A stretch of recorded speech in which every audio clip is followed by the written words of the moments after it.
Hi everyone, my name is Laura Atkins, and I want to talk today about social classes and the structure of inequality. Today I'm going to talk about Max Weber theory that is now as Webinar theory. But first of all, everyone knows that in our society is divided in groups. That is not a secret actually, but these groups are placed by social hierarchy. The groups are basically based depending of wealth, power, and prestige.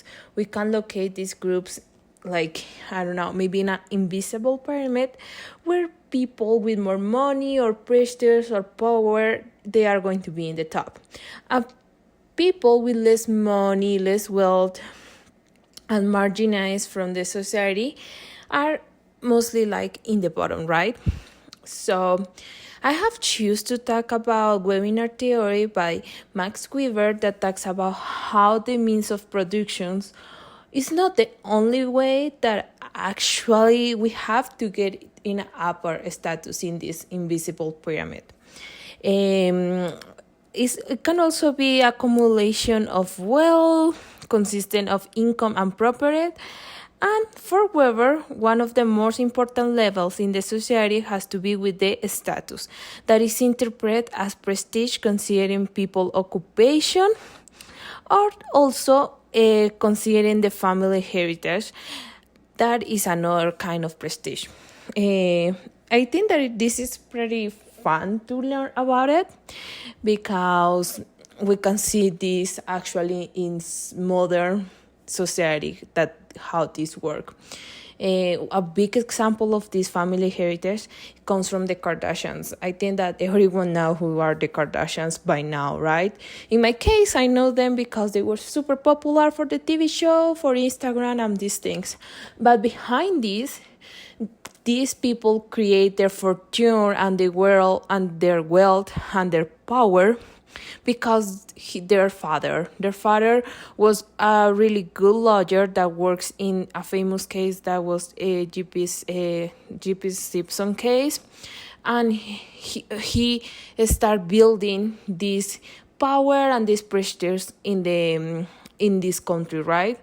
And then what happened after that, after his generation, was that these women were able to get the heritage from the family and get more prestige, like more power, more money, and everything. But everything because it started few generations ago. Before I talk more about this theory and how this works in society, I want to talk a little bit more about Max Weber. Who was Max Weber? But today, Max Weber is a really important person in sociology, but also in the economics and politics part, right? He was born in Berlin, Germany, and his parents were Protestants as they were victims of religious persecutions. Like those years, persecutions were really, really really important, and it happened a lot, and more because the religious part, right? But even with that, Max Weber wasn't religious himself, but he worked ethic and highly value for the Protestant people, right? He actually, what he did was use work as form of rebellion against both his father and the brother upper class, right? He went to school. He studied law and history, and also he did a really, really points, and like he did really good as lawyer in his career, that in the future he become academic professor for a university. He become quickly an influential figure in Germany in intellectual circles. Like he actually, reading a little more about his history, he shows how he studied a lot. He did really, really good, really, really hard in the society, but also like in the intellectual part, like he did a lot. His career trajectory, however, took an unexpected turn from following a tumultuous visit from his parents in 1987, during which he had an intense argument with his father and eventually forced him to leave the house. After his father died a month later, Weber experienced a nervous breakdown. So, I don't know, but I think that this is important to talk about it in this podcast, because we can see that even I feel that what happened with Weber, it was like he realized how were their parents persecuted and everything, but also he realized how his father was with him. So he didn't have like an actual good relation with him, and this affect Weber in his trajectory too, because even he was really good in his career and everything, but then when his dad died, he was really bad, like he stopped. But eventually he was recovering himself and returned back to again to his scholarity, right? um and for myself, if you ask me how I analyze his life in front of this social theory, I will say that analyzing his background and the way that he focused himself to get a good professional as a lawyer, also as he study, and also like he started doing this all these purposes to be a academic professor and everything. I will say that he made him realize the way that he's proposed his webinar theory, right? Because I think that actually may influence in his theory, showing that the prestige and the possibility to be in an upper class can come from occupations, like he comes for a low middle class, and then after he gets all these studies, all these good occupations, and prestige in the society, he gets in a point that he wasn't a working class anymore. He made himself get in an upper class.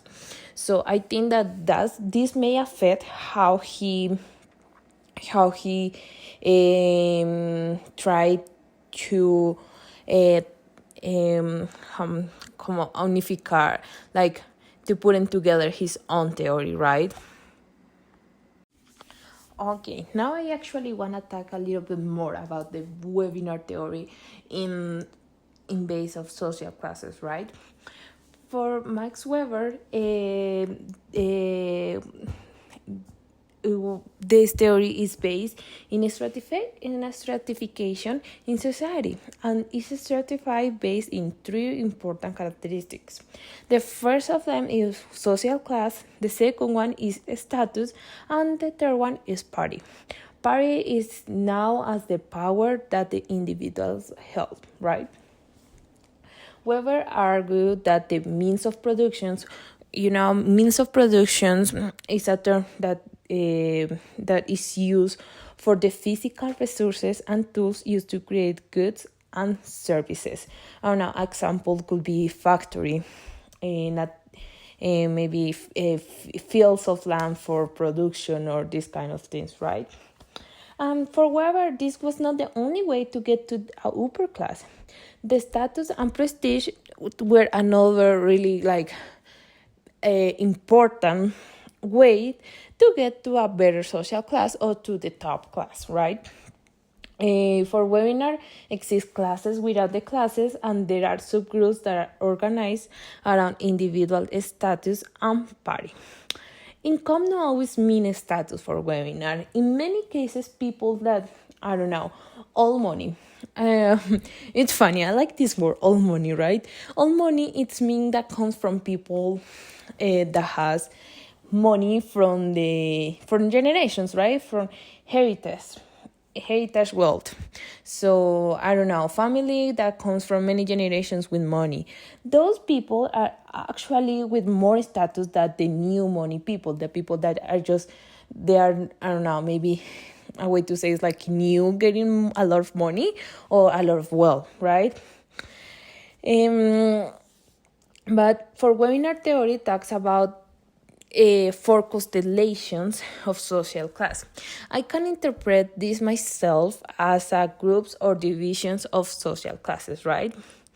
I really like how he actually divide the social classes, because they give a really, I don't know, like long, like I don't know how to say this, but like a longer view on how the social classes are divided in society, right? For first, we have property only class. This is the most powerful class. They own the mean of production, and they are actually able to control the individuals in the society, right? For second group is we have property less intelligentsia middle class. So I was like, what does this mean, right? But it's basically people that has a lot of studies, right? Like a professor in academics, or a senior manager, or a white class workers, you know? These people has really a lot of acknowledgement, like a career and education that make them be in on an upper class, right? And yeah, and like we say again, for webinar, the occupancy give them kind of a status to be in an upper social class. Okay, now for third one, we have the petit bourgeois. These are small business owners. These people are actually individuals who may get money, you know, like they actually have their own business, they earn their own money, but don't have the same status or prestige as the property owning class. That I can interpret this is like people that actually get incomes and have money, but it's not actually considered like in a prestige status, you know. So he put in like in a little group, right? And for last, we have the manual worker class. This is, as we know, are labor workers, factory workers, many others, right? If we compare these classes with Marx theory, the first bigger difference is that the webinar theory divide social classes in actually four groups, while Marx divided just into two groups, right?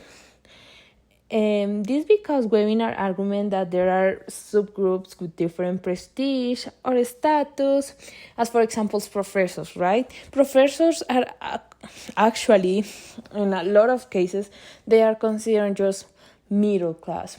But for webinar, he saw like the academic professionals, they have more prestige, you know, they know more, they have acknowledgement, they have more status in the society that made them actually go in an upper class, right? So yeah.